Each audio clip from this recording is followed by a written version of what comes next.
Side of the border, in their fortified lines and to the north, are about 540,000 Iraqi troops, arrayed in several lines across. On this side of the border sits our forces, about 460,000. Now, how far is it across there, General? From where we are to where he is, we're really inside now. We are actually moved inside, and within about 6 miles, we're at his positions right now. And as our strategists understand it, what Saddam Hussein would really like U.S. forces to do is hit head-on into those lines. Exactly what he'd like us to do is come straight at him and attrit ourselves, die on his fortifications. And, of course, that's not what we're going to do. What are we going to do, General? What we're going to do is two things. We, of course, will attack along the front here just to keep them busy. And maybe we'll get some breakthroughs, Bob. Then we're going to swing around. And we're going to seal off this entire army of his and perhaps come in from the sea to finish off the sealing, so that what you have is an army surrounded. Now, then they have some choices. Obviously, they can surrender. They can fight if they want to. If they want to fight, we come to them from the rear, not from the front like they want. Let's take a look at how it would look at ground level. We've prepared a display here, General, using models and all kinds of television technology to give a look at this battlefield. Thousands of tanks. What, Bob, 2,000? what you're looking at is an armored division in the attack. Almost 400 tanks, plus you will see here some bridges. They're armored personnel carriers. About 90,000 troops advancing across the plains toward the Iraqis. Now, those flat-top vehicles we saw every so often there, those are what they call the scissor bridges. That's right, the scissor bridges to go across these obstacles we're about to see. Now, here's the first line of berms. These are the things we've seen our tanks and stuff going through already, cutting through. It's designed to slow us down. Beyond this now will come the anti-tank ditch, and of course this is a long ditch designed to hold up the tanks. Now, these are the things they've been talking about, putting oil in, and of course we've been putting napalm in to burn them off. That would be the second line that our troops would have. This would be the second line. Now, we have those bridges and things to try to get across that. Beyond that, then, will come the wire that you see right here, and then the minefields, the little red dots, all sorts of mines, both anti-personnel, anti-tank, and finally, the Iraqi defenses themselves with their tanks, their berms, and the artillery behind. Now, notice the tanks in protected positions to protect them until they come out to maneuver.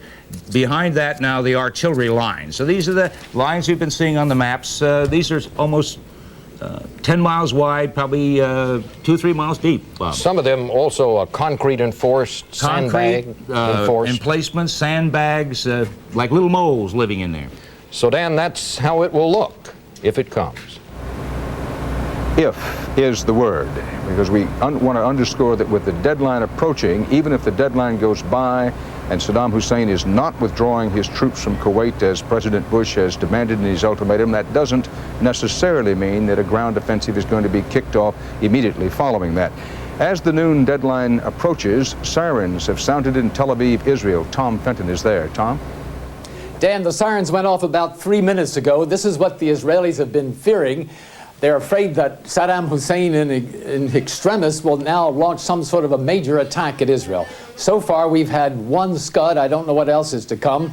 You get 4 or 5 minutes of warning after the siren, usually before they land. This is the 6th Saturday since the war began, and we've been hit on every preceding Saturday. Chief of Staff Dan Shamran said a while back that he expected a major chemical attack once the ground war begins. Now, ironically, the Israelis are hoping the ground war will begin. They're relieved that Saddam Hussein has not accepted the Allied ultimatum because they feel that the only way to get rid of the Iraqi threat is to have a ground war and to pursue it until all of Saddam Hussein's non-conventional weapons are destroyed and most of his conventional weapons. The defense minister, Moshe Aaron, said a short while ago that if Saddam Hussein left under a ceasefire and took part of his army with him, it would be a major problem for Israel. Dan? Thanks, Tom Fenton. Let's check back in at the Pentagon with David Martin, who has some new information about what U.S. satellites are revealing about Saddam's troop movements. David? Well, Dan, I got a look at a satellite photo of Kuwait. This is not a super secret spy satellite. This is a simple, unclassified weather satellite photo of Kuwait, and it was like looking into your fireplace when it's filled with glowing embers, just bright spots, which were obviously these oil well fires all over the country. This was at a time when the official figure was about 150, and I didn't count them, but to me 150 looked like a conservative estimate of the number of fires that were burning in Kuwait at that time. But David, one thing all of this smoke does, it gives Saddam Hussein's forces some cover in addition to everything else, doesn't it? They can move, and it makes it very difficult to tell exactly what they're doing in many places in Kuwait. Well, yeah, on a limited scale, but when you're talking about the kind of strategic advantage that the U.S. now has, this is a very limited cover indeed, and it may save the life of an individual Iraqi soldier who is not spotted by an aircraft, but in terms of saving the Iraqi army, I think it's going to have very little effect. Watching with great interest all these developments are military families. David Dow is with some of those families at Camp Pendleton, California. David? Well, Dan, here in this Marine community, you find a mix of dread and support tinged with a sense of relief that, as most here see it anyway, this war is moving toward an end. Most Marine families here have never personally faced war in their families, and in a sense, this is the beginning of the war, should we get into a ground war, since the spouses of most Marine families, the Marines in Saudi Arabia, have not been involved in the air-dominated war so far. So there's a good deal of just plain fear here. Some families say they've stopped watching things on television. One wife told me last night that as today's deadline passed, she was simply going to get away from it all, come home tonight and find out whether the ground war had actually begun. But at the same time, these are Marine families groomed to respect and follow the commander-in-chief, and it's hard to find anybody here who does not support the president's withdrawal ultimatum. Partly, too, families are reflecting the calls and the letters that they get from the front. One wife told me last night that her husband had called her a couple of days ago, and the last words that he told her were, "Your next call is going to come from Kuwait International Airport." Dan? Thanks, David, and we think of General Walter Boomer, the Marine commander here in this theater, who's smack up against the Kuwaiti border today with his troops, members of the 1st and 2nd Marine Divisions, with the thump of mortars in the background and artillery firings punctuating all that deep black smoke and chaos on the battlefield there. Tom Fenton in Tel Aviv, what's the latest on the sirens there? And you mentioned one Scud has been fired into Israel today? Right, and one Scud has hit Israel now. We don't know yet whether it has a conventional warhead or a chemical warhead. People have been told to stay in their sealed rooms, keep their gas masks on until further notice. The great fear, of course, is that Saddam Hussein, in one last gasp before he goes down, will try to launch a major attack against this country. Dan? Thanks, Tom. Here are the latest headlines. The deadline is in the process of passing. That is President Bush's deadline for Saddam Hussein to begin withdrawing his troops from Kuwait and publicly announce that he was doing that. No movement can be discerned by Iraqi forces in Kuwait. There's no movement of them that anybody we've been able to contact can see at all. Saddam Hussein keeps silent. Last thing he said was that the angels were on the shoulders of his troops. Saddam Hussein, from all apparent signs, is intent on continuing the fighting to make the United States and the Allied forces come and get him. And the U.S. command accuses the Iraqis of systematic executions of Kuwaiti civilians, particularly those who might be witnesses to atrocities. It is the decisive hour in the Persian Gulf War.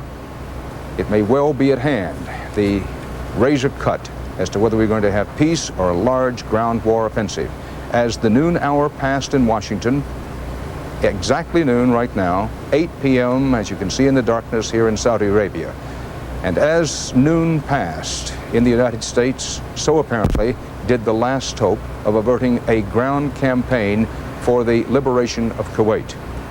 As U.S. and other Allied warplanes blasted Baghdad yet again, Saddam Hussein was reported meeting with his war council, but Saddam has made no public response to President Bush's ultimatum. All along the war front, on both sides of the border, U.S. and other Allied armored vehicles have set to the task of breaking through the earthen barriers, that brim that General Chris mentioned, the brim that bars their way to the Iraqi army, which has fallen back from right up against the border. To the north, inside Kuwait, a vision of hell. The U.S. command says nearly 200 Kuwaiti oil wells and other oil installations are burning, most of them torched, according to the Allied command, and in occupied Kuwait City, what one U.S. briefer describes as terrorism at its finest hour.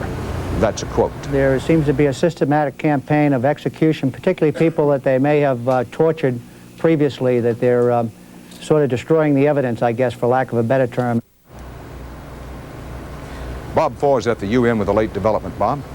And we now believe, or we are led to believe by 3 different people who have left the Security Council meeting, who have come out and talked to reporters, that at some point in the last several hours, Tariq Aziz responded favorably to the American proposals. We should stress we do not know the context of the remarks. We do not have the exact language.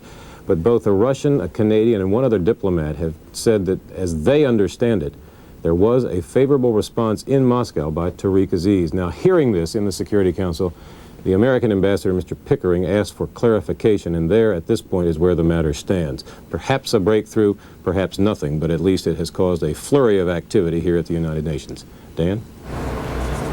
Thanks, Bob. And Ambassador Pickering, for those who do not know him, one of the most experienced of U.S. diplomats, who is our ambassador to the United Nations, keeping in mind that what President Bush said was the demand for noon today, as it now passed, was not some reference from Tariq Aziz in Moscow. He wanted a public pronouncement that the Iraqis were withdrawing, and actually wanted the withdrawal to begin. Bill Plant is at the State Department. Bill? Dan, officials who heard what the Soviets said in the closed-door Security Council meeting tell us that the quote was from the Soviets, "In practice, Tariq Aziz responded positively to the U.S. proposals," unquote, as he left Moscow for Baghdad earlier today. Now, no one here is certain what that means. What it does suggest, though, is that there is still room for negotiation as far as the Iraqis are concerned. As David Martin and you, Dan, described earlier, there are a lot of steps yet to go before there's a full-scale ground war, and I think everybody understands this. Ambassador Pickering is scheduled to speak next at the UN. He will simply reiterate what the president said.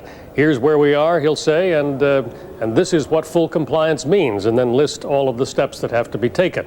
Meanwhile, no real interpretation yet of that remark by the Soviets attributed to Tariq Aziz. Dan? Perhaps we'll be getting clarification as time goes along.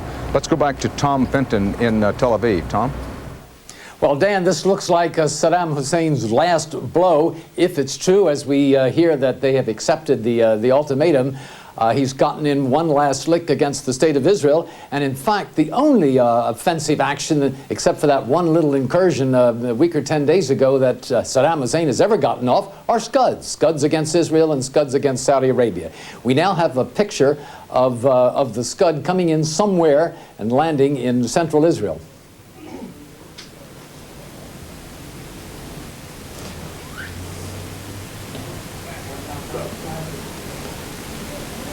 We're waiting for just a moment to see whether Well, something may have happened to the picture, but we don't know yet whether the Scud that just landed is a chemical warhead or whether it's a conventional warhead.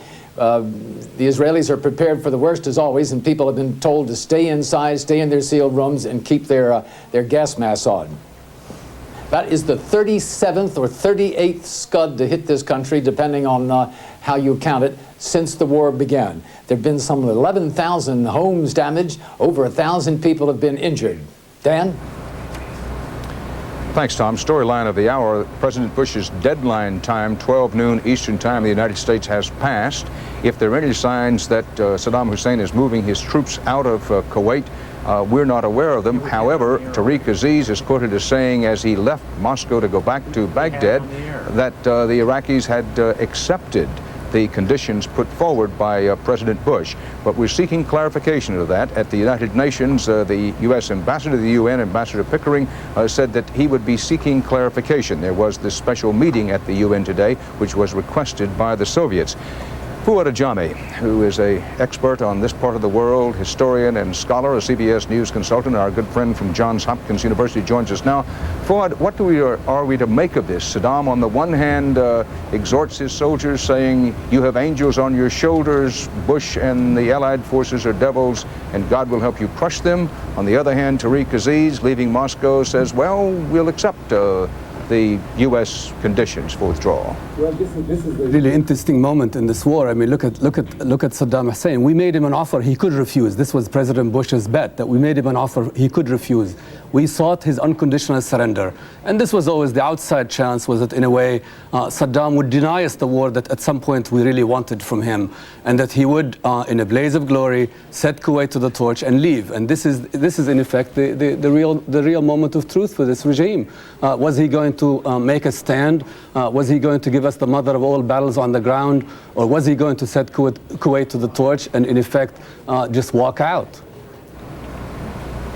Well, we've talked many times about the whole history of Saddam Hussein as a survivor. His lifetime is the story of a survivor. Now, if he is able to keep himself in power and keep any semblance of an army around him, what kind of factor is he going to be in the Middle East in the post-Persian Gulf War era? Exactly, Dan. That's the worry of President Bush. In effect, the worry is, to use the words of Maureen Dowd, who's the White House correspondent of the New York Times, that the thief of Baghdad would reincarnate as the phoenix of Baghdad, that he would rise out of the ashes of this defeat. He would, in effect, if he were to walk out with a bit of his armor, he then would go home, and we would beget the legend of Saddam Hussein, the man who resisted the West and the man who resisted American power.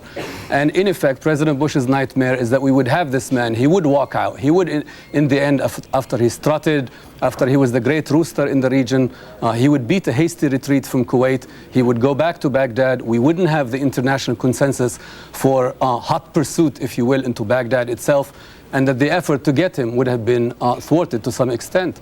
This was always the choice. Fuad Ajami, thanks. At Central Command headquarters here in Saudi Arabia is CBS News correspondent Susan Spencer. Susan, good day. Good day. We have just been briefed by the British here, and they have a little bit of new information about the situation in Kuwait City. They told us that in fact they stress unsubstantiated reports now that boys above the age of 13, right up until to elderly men, are being rounded up. They haven't indicated what happens next. They did say that this does not appear to be large-scale executions, but this report, coming on the heels of the Americans saying that executions were going on, is certainly chilling indeed. The Americans earlier, as I'm sure you know, have also talked about damage to buildings, infrastructure, other kinds of scorched earth, as President Bush called it. So this is seen here, I think, as one more impetus to perhaps act quickly rather than wait, and certainly puts a new cast on what may be going on in that country right now. Susan Spencer, thanks. Let's go to the White House and CBS News correspondent Wyatt Andrews. Wyatt, with the Tariq Aziz quoted as saying he accepts the terms put forward by President Bush, what's the mood? What's the response at the White House? Dan, you can believe that this will set off a scurrying round of phone calls, both to the United Nations and perhaps back and forth between the U.S. and Soviet Union, to find out exactly what this means. Important to point out now that there are three critical things that the President demanded that Iraq do at this deadline that has just passed. First of all, he demanded that Iraq publicly and authoritatively declare its intention to withdraw. That hasn't happened. He also demanded that Iraq actually begin the withdrawal, and let's look at it 10 minutes ago. We're not at all clear that that has happened. However, the one thing Tariq Aziz did correct, if this, according to Mr. Bush, if this report is true, and that is he responded to the United Nations. It may well be that Tariq is brokering some of his acceptance through the Soviet Union, and that the Soviets in the Security Council meeting are acting as, in effect, Iraq's lawyer there. But he's got the right address, Dan, and this would at least force the President and the Secretary of State to monitor this to see if this is the breakthrough. Wyatt Andrews at the White House. Doug Tennell is at our listening post in Amman, Jordan, and he monitored Baghdad radio. Doug?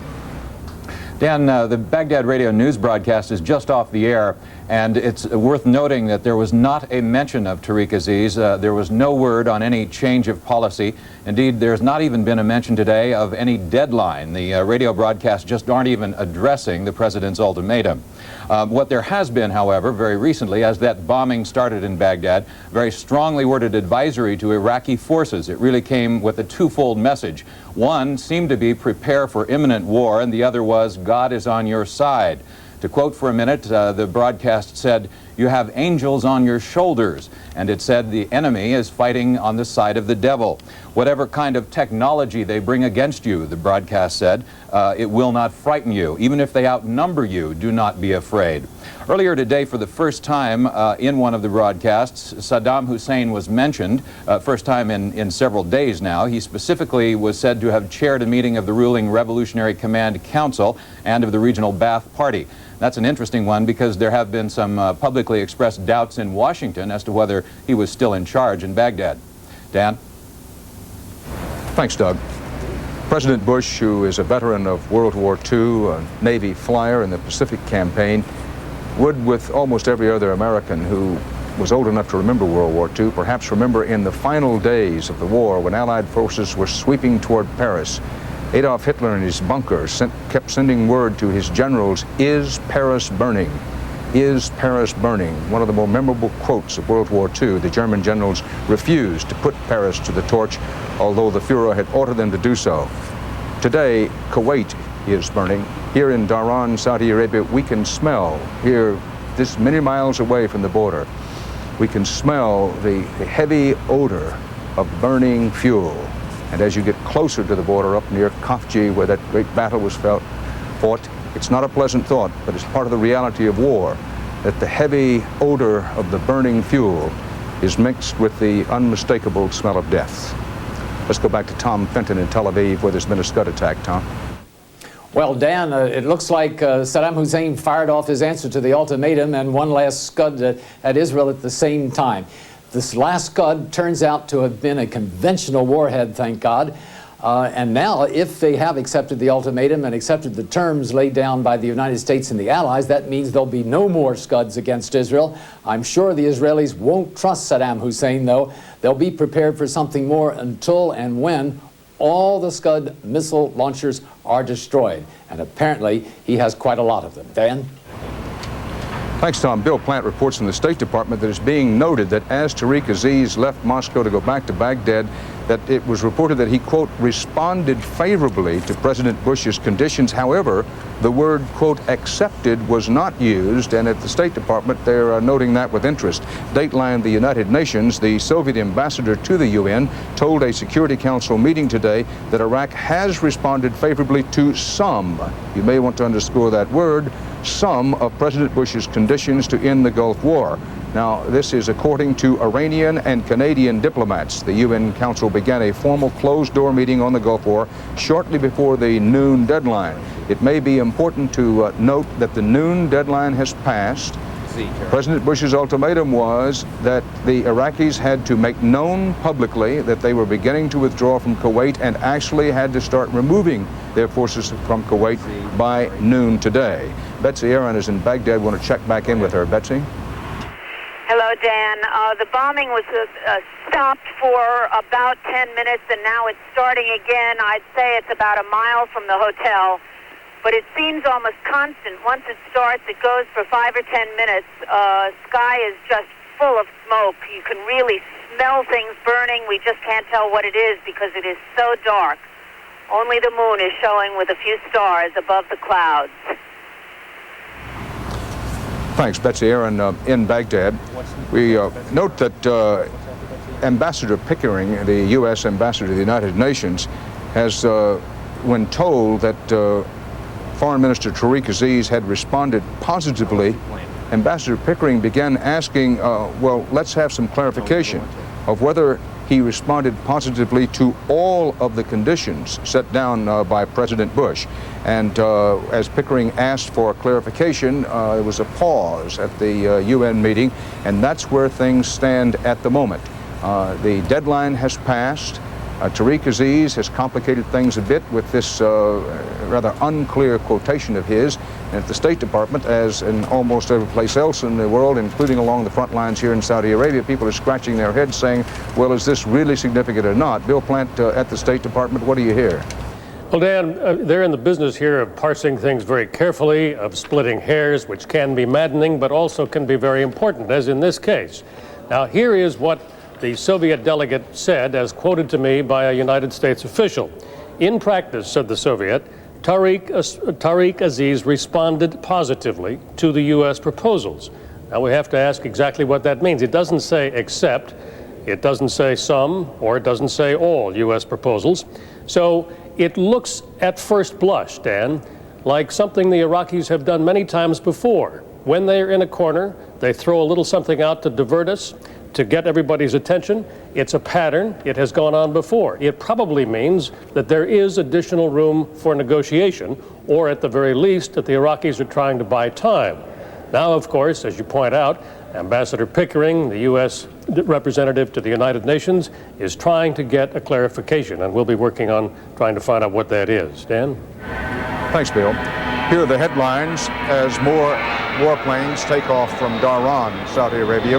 The deadline comes and goes with no word of an Allied ground attack and no word of an Iraqi acceptance. But the air war does continue with heavy bombardment in Baghdad and elsewhere. Iraq remains defiant. The deadline has passed without any news that a ground battle has begun. We say ground battle has been fighting all along the border, but we're talking about the major counteroffensive push to force Saddam Hussein's troops out of Kuwait. So far as anybody can make out, that has not started. There are plenty of reports about fighting along the border, and there's also reports that an Iraqi Scud missile has hit Israel within the past hour. No details yet available. Pictures cleared by Iraqi sensors are said to show some of the heavy damage from the overnight attacks. Iraq's foreign minister went home from Moscow this morning. He had agreed with the Soviet peace proposal, deemed, quote, unacceptable by President Bush. Sources at the UN and at the State Department tell CBS News that Aziz has given a, quote, positive response, unquote, to at least some of President Bush's proposals about an immediate withdrawal from Kuwait, but the withdrawal itself has not started. The UN Security Council went into a closed-door meeting as the deadline neared, and Radio Baghdad told Iraqi troops, angels are on your shoulders, while the allies, it said, are fighting for the devil. We mentioned a little while ago the United States Marine 1st and 2nd Divisions up right along the border where mortar fire, artillery fire, cross-border probes have been the order of the day for better than a week. Among the other U.S. forces right up across right up smack against the Kuwaiti border or the Iraqi border include the United States Army 18th Corps, the U.S. Army 7th Corps, the 1st Cav, the 101st Airborne, and the 82nd Airborne, to mention just a few. And speaking of the front, we have a number of our correspondents up on the front. You've seen during this broadcast those exclusive pictures taken by David Green, our CBS News staff cameraman, of the fires inside Kuwait, which he got at great risk to himself. And Martha Teisner is among those who've been up at the front. Martha, good to have you back. Thank you, Dan. I was at the Kuwait border 2 days ago with the 1st Armored Division when they were actually firing on the Iraqis for the first time for real, not just an exercise. And they were firing the multiple launch rocket system, which is considered the artillery of the future. In a ground war, the MLRS will be fired early and often over the heads of U.S. artillery and tanks as they move forward. The result is called steel rain, capable of showering destruction on Iraqi artillery and command positions up to 20 miles away. Literally hundreds of bomblets shatter over each target, obliterating everything in an area more than a half-mile square before the enemy can target advancing U.S. forces. The launchers pull up and fire as many as a dozen rockets in less than a minute, and then are gone. Their advantage, a moving target is hard to hit. Their disadvantage, they carry no conventional guns, so they have to have extensive cover from aircraft and artillery in case they get caught in enemy range. Dan, when I was watching this, it's just staggering. You have no idea till you see it, what it's like to see hundreds of these things going, and you get a queasy sense in your stomach of what it's like at the other end. And this is the kind of rocket raid, the kind of probing and pounding that's been stepped up in the last few hours. Thanks, Martha. The 1st Armored Division, where Martha spent her time, is just ahead of the 3rd Armored, both of them part of the 7th Corps. And if it comes to a ground war, the 7th Corps is expected to lead the main attack, the flanking attack in southern Kuwait, which will eventually come head-to-head with the elite Republican Guard. On their left flank would be the 101st Airborne and the 82nd Airborne, and on their far right flank would be the Army's 1st Cavalry, and even more to their right flank would be the U.S. Marines. Let's go check in again with Tom Fenton in Tel Aviv. Tom, what about the Scud attack? Dan, that Scud that was fired off at Israel just as the ultimatum expired landed here in central Israel. It was a conventional warhead. There were no injuries. I don't know yet whether there was any damage, and the alert has now been called off. We've had the all clear. Well, that's good news. We're going to check back in Baghdad with Betsy Aaron, where a furious U.S. air attack has been underway for some hours now. Betsy? Well, Dan, the all clear here in Baghdad just sounded, and accompanying the all clear was the sound of a bomb going off. I think their signals are a little crossed. I think there's a lot of confusion, almost as much confusion here as on the diplomatic front. But we hope it stays quiet for a little while, Dan. Thanks, Betsy. Bob Schieffer has been following what's going on. Bob, with a special view to if and when a ground attack springs off, as you look and listen here today, what do you think the most important things are for us to have in mind? Well, Dan, I think one of the more interesting things is how this battlefield is going to look, and how it must look now to the Iraqi soldiers who are dug in these bunkers along that area, a 30-mile deep web of bunkers. It is a very unpleasant place to be, and the reason is these tremendous oil well fires that are going on. We have some astonishing pictures here taken by satellite. General Christ is with us here. Let's talk about these pictures, how this thing looks from high above, General. Bob, look at this. There are 190 fires burning inside Kuwait right now, and that's generally the border between the two of them. All of these are wellhead fires, and you can see 25% of the country is now covered with smoke.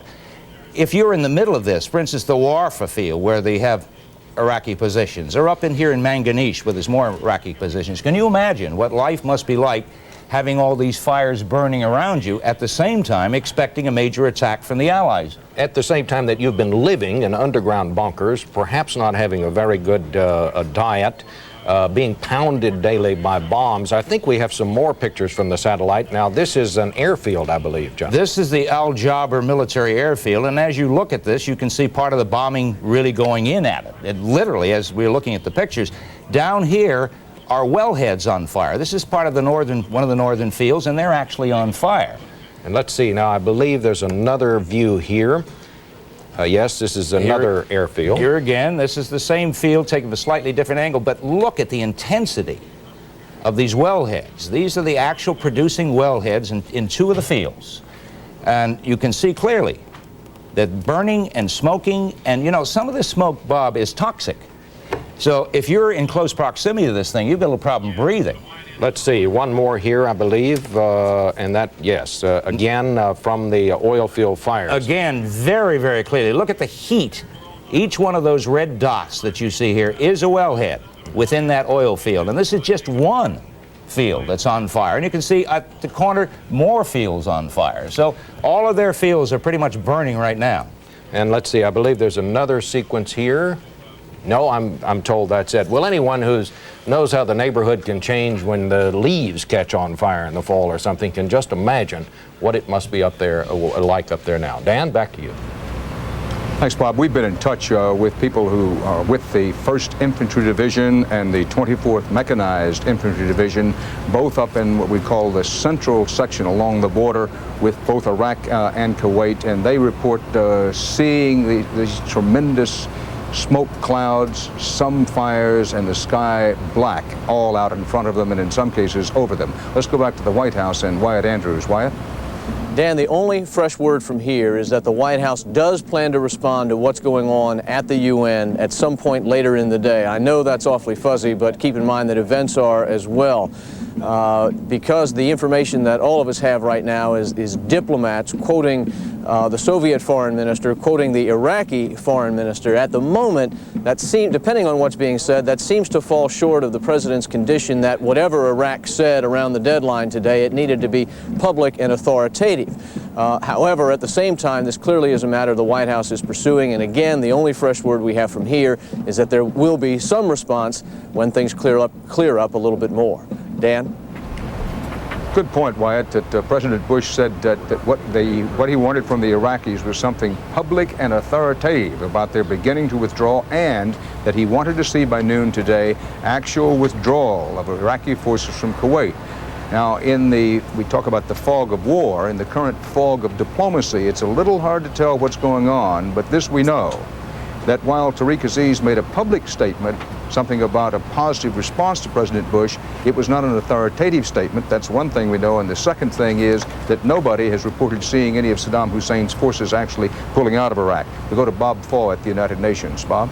Dan, there is considerable muddle here as to what Mr. Aziz in Moscow said or did not say. The Secretary General's spokesman leaving the Security Council meeting a few minutes ago saying it's wrong, referring to reports that Aziz had in some way accepted the American proposals. However, 4 diplomats who were in the meeting, who heard the Russian diplomat, clearly stated that as they understand it, Mr. Aziz did in fact buy into some of the American proposals. We don't know the language, we don't know the context, so here there is still considerable confusion as the Security Council meeting continues. Dan?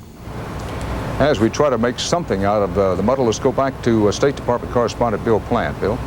Well, Dan, the language as it was reported by the United States representatives to the UN back to the State Department was as follows. The Soviets were supposed to have said, and this is a quote, "In practice, Tariq Aziz responded positively to U.S. proposals," unquote.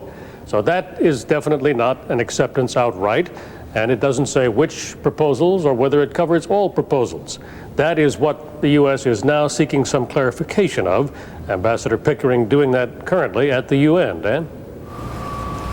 Let's go to the Pentagon and David Martin. David?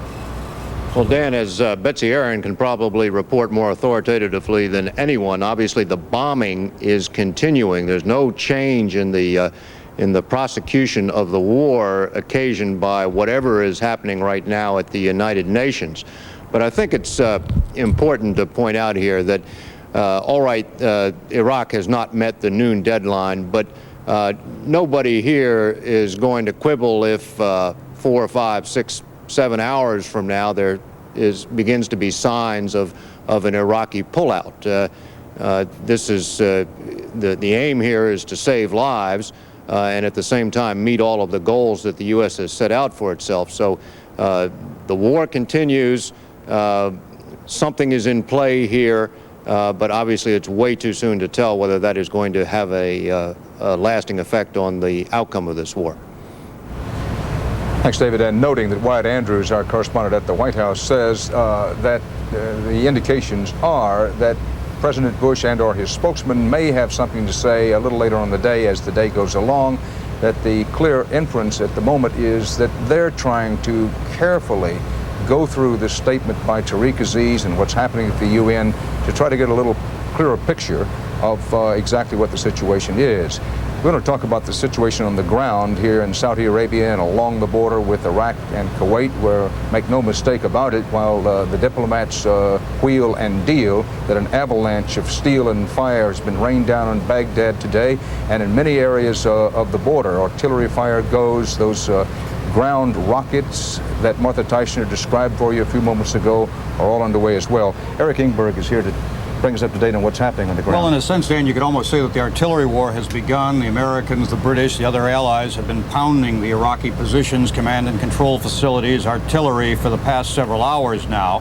And the United States High Command announced today that 1,200 sorties, a sortie being a single mission by a single plane, were flown against Iraqi emplacements in Kuwait itself today. That is a one-day record for American and allied missions against targets in Kuwait. That is a clear precursor to a ground attack. Thanks, Eric. Here are the headlines of the hour. the deadline of President Bush passes, apparently opening the way for an all-out ground war offensive. But hope has not yet died completely. The Iraqi Foreign Minister Tariq Aziz is quoted as he left Moscow for Baghdad as having made a, quote, positive response, unquote, to U.S. demands, whatever that may mean. This as the U.S. military command accuses Iraq of a systematic execution campaign inside Kuwait. Sources at the UN and at the State Department tell CBS News that the Iraqi Foreign Minister Aziz has, quote, responded positively to at least some elements of President Bush's demands for averting a ground war. But the deadline has passed, and there is no confirmation of a positive response from Baghdad, no word from Saddam Hussein himself. The Allies marked the passing of President Bush's deadline with a fierce bombing raid on Baghdad itself. And in Israel, another Iraqi Scud attack. The target was somewhere in central Israel. The warhead is said to have been conventional, not chemical. It's not clear yet if a Patriot intercept was fired, and no word on damage or casualties in Israel. At the UN, delegates to the Security Council gathered for an emergency meeting. They went into that emergency meeting. Kuwait's UN ambassador, for one, seemed satisfied with the day's events.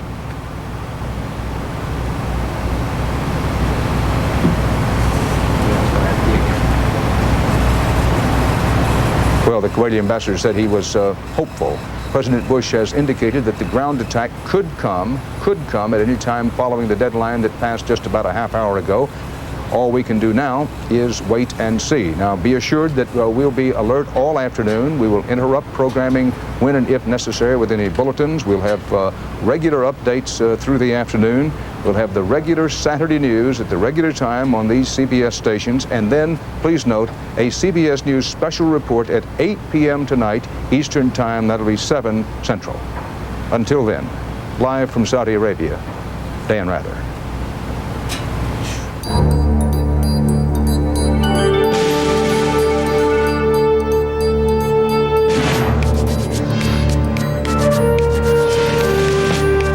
With CBS News for continuing coverage of the war in the Gulf.